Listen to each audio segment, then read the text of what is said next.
Heureux de vous retrouver, chers fidèles téléspectateurs de la télévision catholique du Bénin, Lumen Christi TV, à cette grande édition de l'information.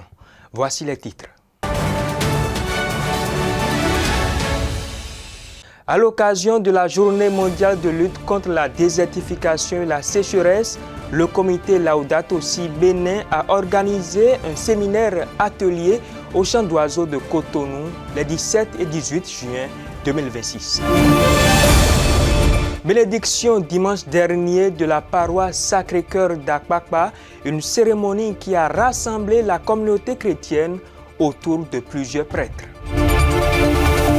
Inauguration d'un nouveau sanctuaire à la paroisse Saint-Pierre et Paul d'Agla, un édifice consacré au Sacré-Cœur de Jésus. C'est à la faveur d'une célébration présidée samedi dernier par Monseigneur François Nyokosu. Le développement dans un instant.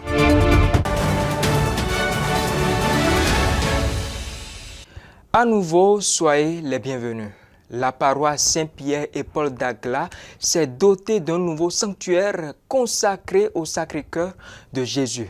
L'inauguration de cet édifice a eu lieu le samedi dernier sous la présidence de Monseigneur François Nyokosu, en présence d'une foule de fidèles et de dévots du Sacré-Cœur venus prendre part à ce moment de grâce. Ce fut une ambiance marquée par la ferveur, le recueillement et la joie.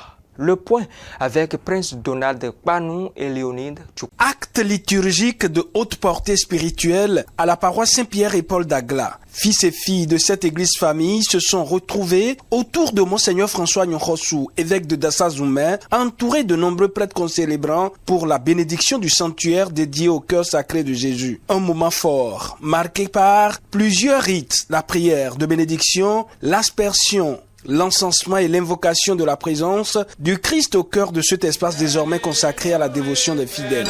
Ce que nous voyons, ça peut ne pas paraître grand devant vous, mais c'est immense, le monde ne peut pas contenir cela. Il n'y a rien que vous pouvez amener ici pour contenter le cœur de Jésus.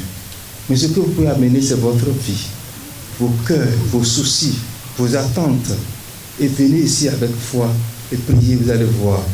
Je vous le dis. Il y aura beaucoup de miracles qui vont se faire ici. Mais avant cette bénédiction solennelle, les fidèles ont participé à la célébration eucharistique. Dans son homélie, le prélat a exhorté le peuple de Dieu à s'inspirer du cœur sacré de Jésus, source d'amour, de miséricorde et de réconciliation. Que nous soyons en état de grâce ou pas, ne nous enfermons pas dans la peur. Prenons toujours appui sur la miséricorde et la bonté de Dieu qui veut notre salut et notre bonheur. Car il fait lever le soleil sur les méchants et sur les bons, et il fait pleuvoir la pluie sur les justes et sur les injustes. Une immense joie se lisait sur les visages des fidèles ainsi que des membres du conseil pastoral paroissial. Mi kudo kwelo, fie mi basi bo jofu demeon.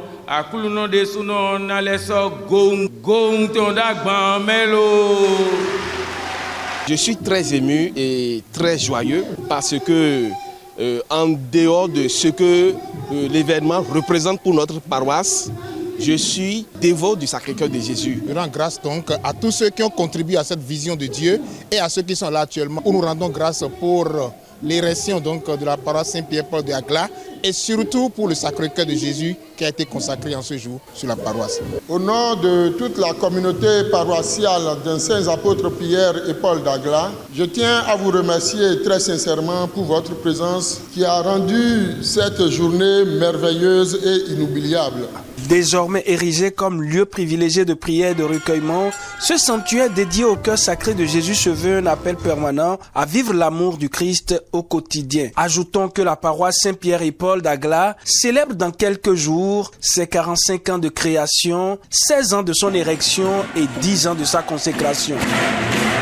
D'une bénédiction à une autre, la communauté chrétienne de la paroisse Sacré-Cœur d'Akpakpa s'est réunie le dimanche dernier autour de plusieurs prêtres pour la bénédiction de son église. Un moment liturgique empreint de foi et de ferveur. La substance dans ce reportage de Larios Fascino. Une nouvelle page s'ouvre pour la paroisse Sacré-Cœur d'Akpakpa. Le dimanche de la 11e semaine du temps ordinaire a eu lieu la bénédiction de la nouvelle église avec la présence de plusieurs évêques, prêtres et fidèles. Dieu a été à l'œuvre. Dieu est encore à l'œuvre. Il sera toujours à l'œuvre. Merci aux hommes. À vous, Excellence Monseigneur Roger Hongbeji, pour votre accompagnement et vos conseils de paix.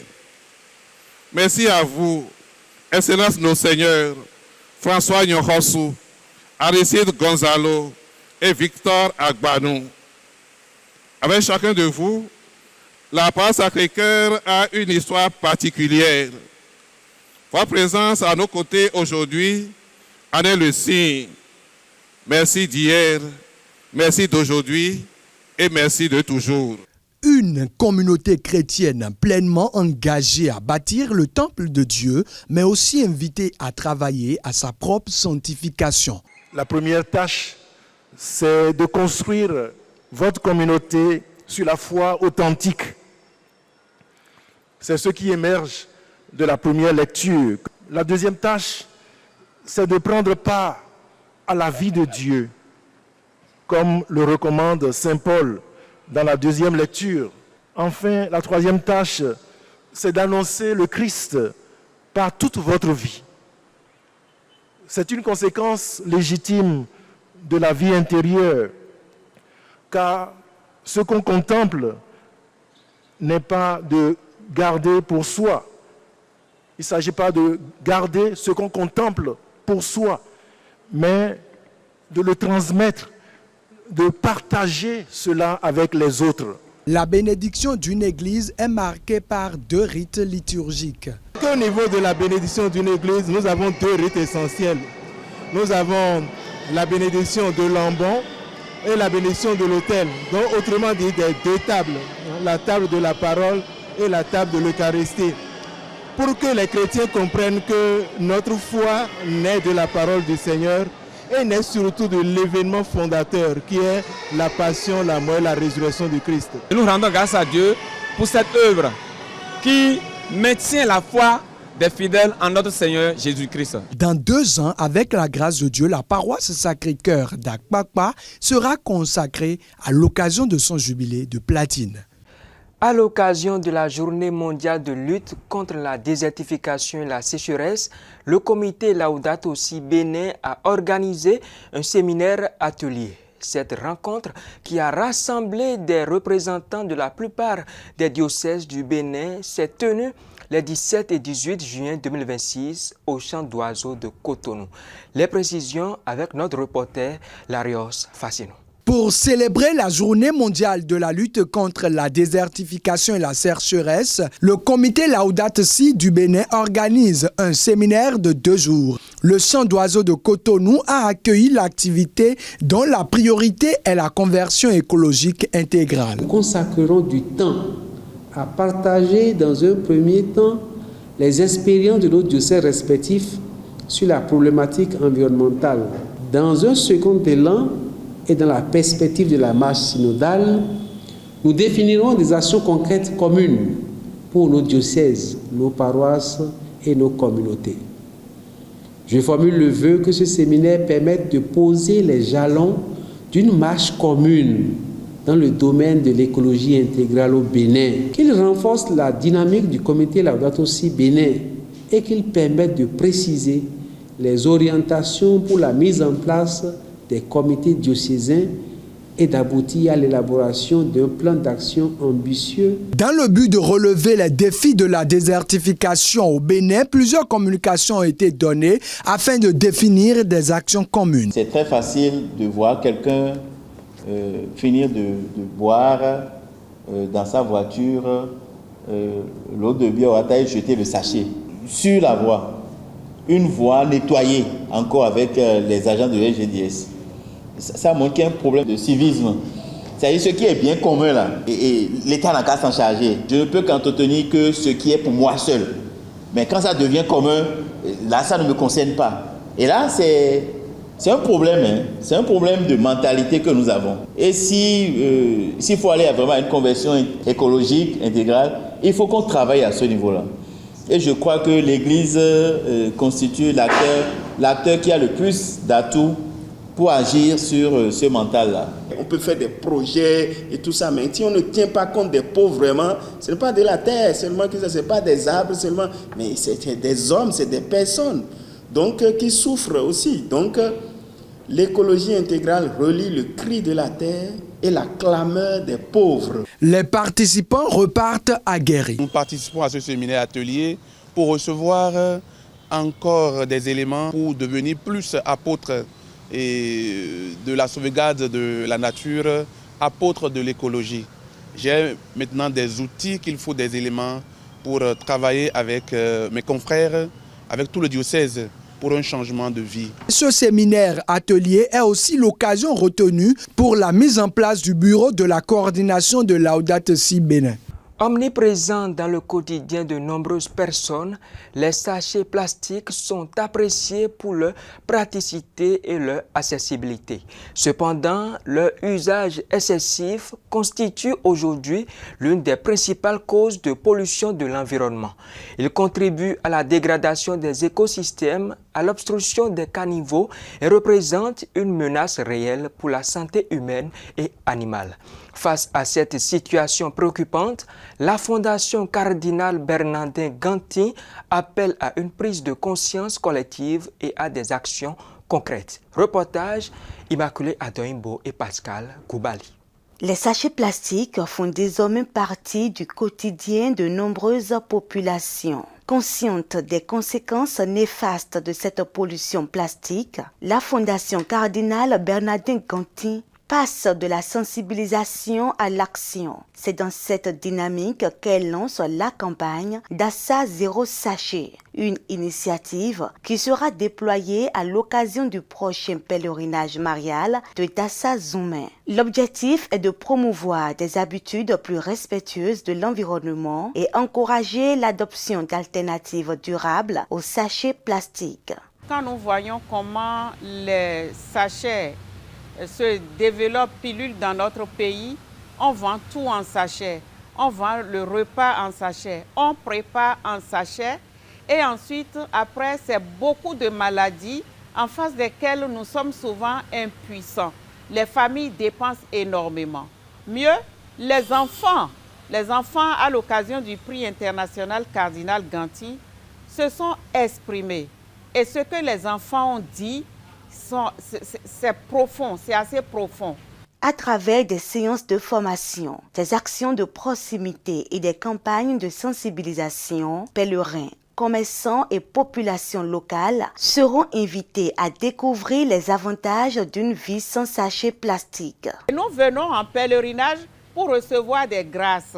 Et les rassemblements de réjouissance ou de culte ne doivent pas devenir des occasions pour blesser encore notre maison commune, la terre, pour créer encore de l'incertitude dans la vie des enfants d'aujourd'hui et même des enfants à naître.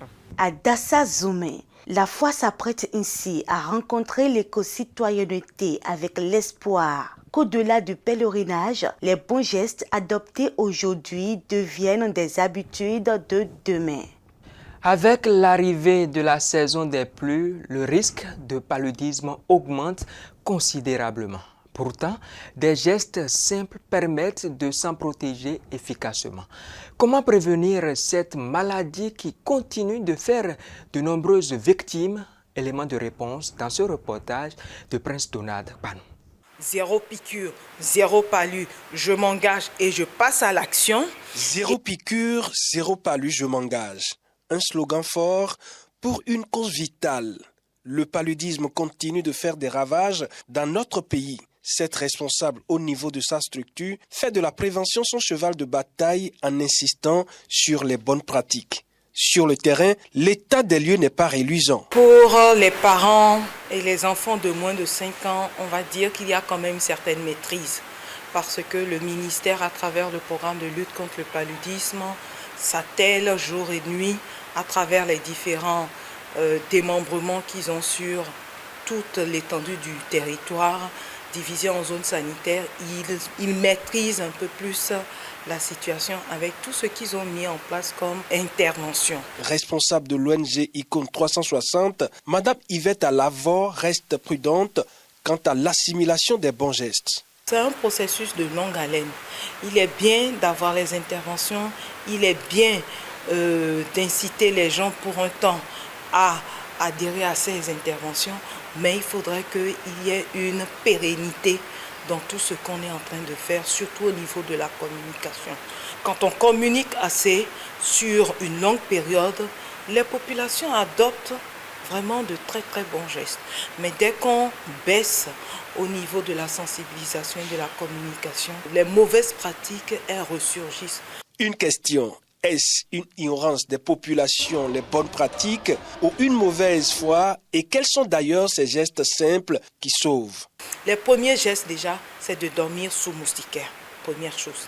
Deuxième chose, quand on est à l'air libre le soir, avoir des répulsifs. Dans les villages, ils ont toutes sortes de répulsifs naturels, d'accord? Les plantes, la citronnelle, les feuilles de tomates, des trucs comme ça. Dans ton environnement immédiat, il faudrait que tu évites d'avoir des poches d'eau. Tu as un jardin, à un moment donné, il faut prendre ta roue pour pouvoir arranger ton environnement. C'est bien les médicaments, c'est bien tout ce que le programme de lutte contre le paludisme fait sur le terrain, mais je dis, il faut encore plus, il faut changer les mentalités, il faut adopter des valeurs, les bonnes valeurs sur vraiment le long terme. Zéro piqûre, zéro palu dans nos ménages. La lutte contre le paludisme n'est pas seulement l'affaire des autorités ou des ONG, c'est l'affaire de tous. Chaque geste compte, chaque action de prévention peut sauver une vie. Allons maintenant au Vatican. Le pape Léon XIV a consacré sa catéchèse de ce mercredi 17 juin à la relecture de son récent voyage apostolique en Espagne. Au cours de l'audience générale, le Saint-Père a rendu grâce pour l'accueil qui lui a été réservé durant ce voyage. Il a également invité les fidèles à regarder le monde avec les yeux de Dieu, capable de reconnaître en chaque personne une aspiration à la vérité et à la justice et à l'espérance. Suivons un extrait de sa catéchèse. Après un long périple dans 4 pays africains, je me suis cette fois retrouvé plongé dans un pays européen doté d'une ancienne et très riche tradition catholique. Et il est apparu clairement que dans l'Espagne d'aujourd'hui, qui a connu de notables changements sociaux et culturels, le pape a été accueilli partout avec enthousiasme et ouverture à l'écoute. J'en rends grâce à Dieu et à tout le peuple espagnol. J'ai confirmé les fidèles et comme évêque de Rome, je les ai encouragés à surmonter toute forme de division et d'opposition en cultivant toujours la communion, le dialogue, l'unité dans la diversité. À Madrid et à Barcelone, nous nous sommes rassemblés dans les grandes cathédrales ainsi que dans les stades ultramodernes. Nous avons prié le Saint-Rosaire à l'abbaye de Montserrat. Nous avons célébré la messe à la Sagrada Familia, symbole majestueux, symphonie de pierre et de lumière qui parle à tous du mystère chrétien. J'ai perçu à travers ces différentes rencontres le besoin d'entendre dans la voix du pape l'évangile de l'espérance pour notre humanité d'aujourd'hui, durement éprouvée par les conséquences négatives d'un modèle de développement trompeur. Ce besoin s'est exprimé à travers les nombreux témoignages que j'ai pu entendre, des témoignages tantôt émouvant, tantôt édifiant. Chers frères et sœurs, la devise de ce voyage apostolique était « Alzate la mirata », levez les yeux. Ce sont les paroles de Jésus adressées à ses premiers disciples pour leur apprendre à voir dans les personnes et dans les foules le désir de vie, de vérité, de plénitude. C'est à moi d'abord que le Seigneur répète ces paroles. Et par sa grâce, j'en ai fait l'expérience également au cours de ce voyage. Aujourd'hui, je voudrais partager avec vous cette invitation. Levez les yeux, levons les yeux, apprenons de Jésus à regarder notre prochain, les gens, le monde, avec les yeux de Dieu, c'est-à-dire avec amour, respect et compassion. Nous voici à la fin de cette édition de l'information. Merci à toutes et à tous de nous avoir suivis et à la prochaine.